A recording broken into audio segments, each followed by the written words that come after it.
Just a couple of updates before I get into the video. I still have a little bit of Power Wash left. I have the SpongeBob DLC, the Owls DLC, Shrek DLC, Tomato DLC, and the Final Fantasy DLC. If that's what it is, I'm not too sure. Then I've already said like the things for after that. As for shows, I'm currently watching the one that I'm going to do a review of after this, and then after that, I might go back to ER, and if not that, then CSI or NCISLA. So no reviews for any of those. Hopefully, I might have said this already, but I'm hoping to get the pin for my granddad's skybox. That way we can watch the Day of the Jackal show together. Until then, it's not going to happen. I would rent the individual episodes, but they're not available for rent. It's only watch them on Sky or watch them on Now TV. So basically, watch them on Sky or watch them on Sky. Streaming or download or live, but I'm not out of sight when they air. Plus, I think it's already over. I don't know. Anyway, should be a cinema review on Sunday. And that's everything that I know of that I can think of right now. So, moving on. Say Nothing, FX original series, watch it on Disney Plus, universally positive ratings. I'll watch it with my granda. Do not recognise a single person in this cast because they're known Irish.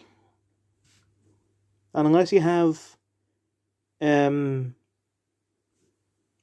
Nesbitt or Kenneth Branagh or Liam Neeson in it, I'm not going to know them, most likely.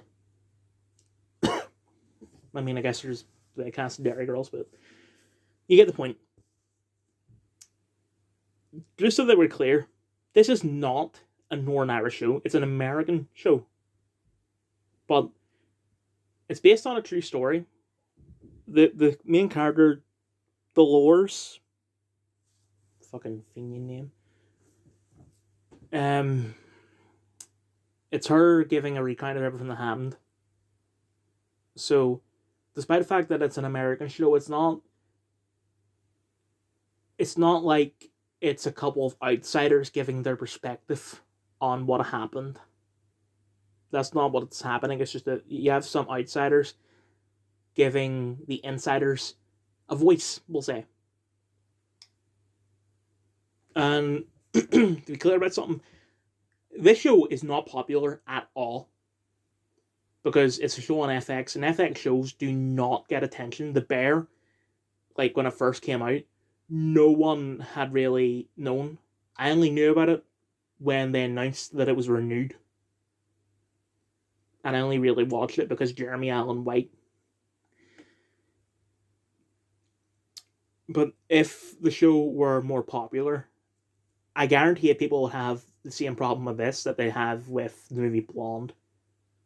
For those who don't know, Blonde is a film about Marilyn Monroe, and people had a problem with it because they show things that did not happen. Like, they show her sucking JFK's dick. But what they don't understand is that Blonde was based on a book, and the book is basically, what if the rumours about Marilyn Monroe were true?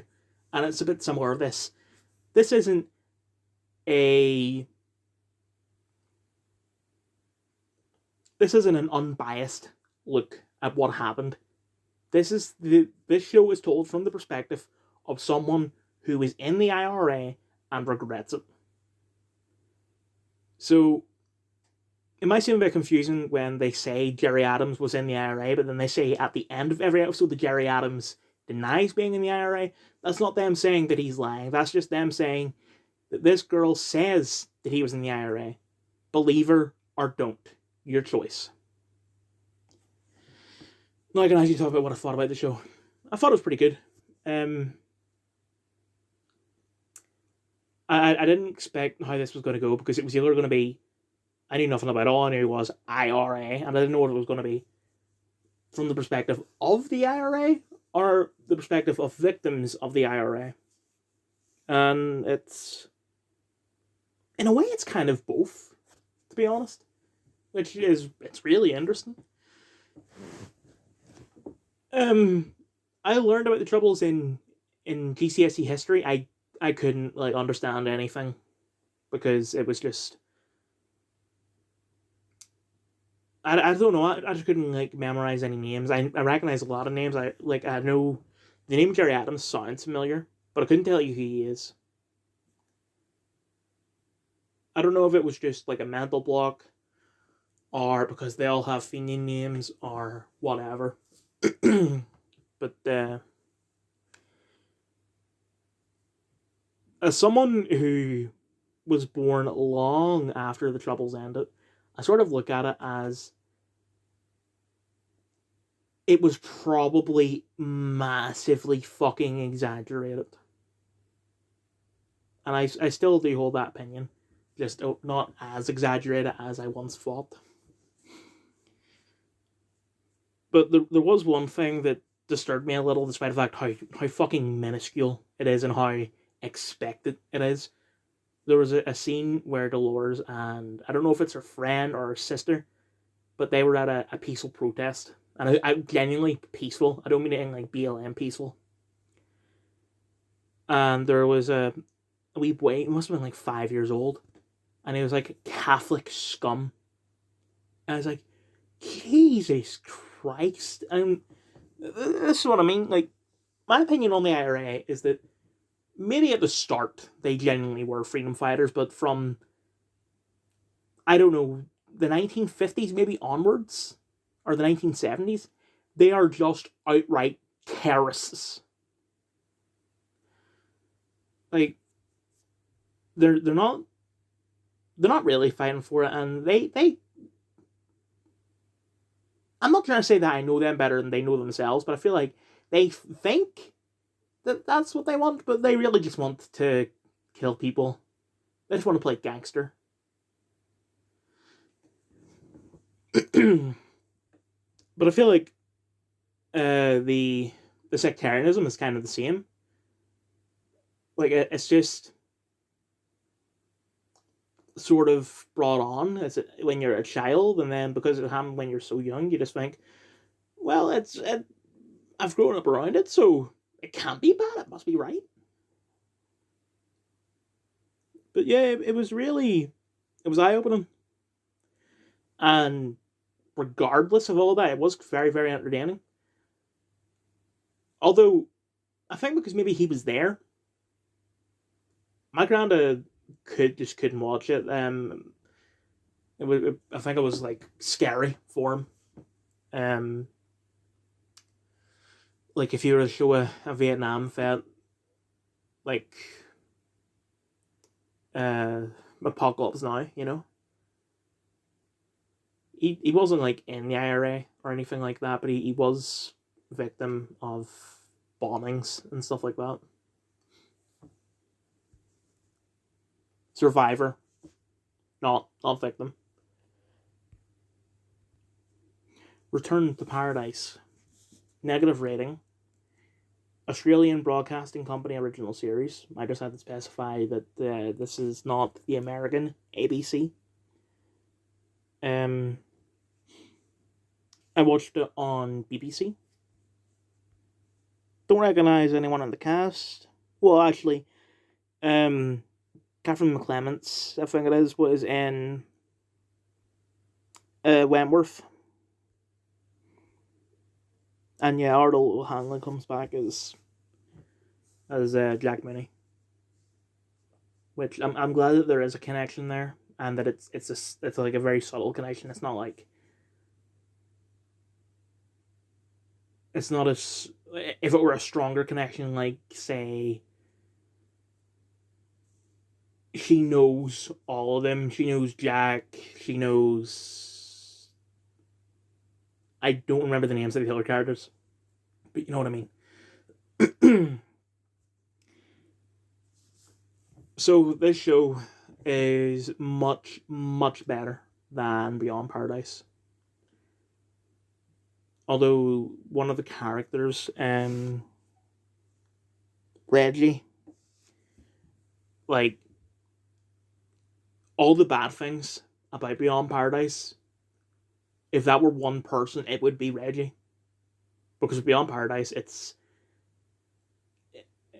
the guy from Derry Girls, his character, and someone else. And it's not funny at all. And she's the same. She's a bit better. She's funny at times. But just overall, it is very cringe. Mackenzie, I fucking love her character. She's great. Like, the acting, the way that, like, they develop their own style. I mean, yeah, it still is basically just Death in Paradise, but in Australia. But the way that, like, when she solves the case, it does I think they call it a dolly zoom, I'm not sure. Because I don't fuck with zooming and all that. But they do that and it's great. Like, the only other show I can think of where they do something like that is in the first 2 episodes of Elementary, where they did that music. And then they just gave up until the last episode.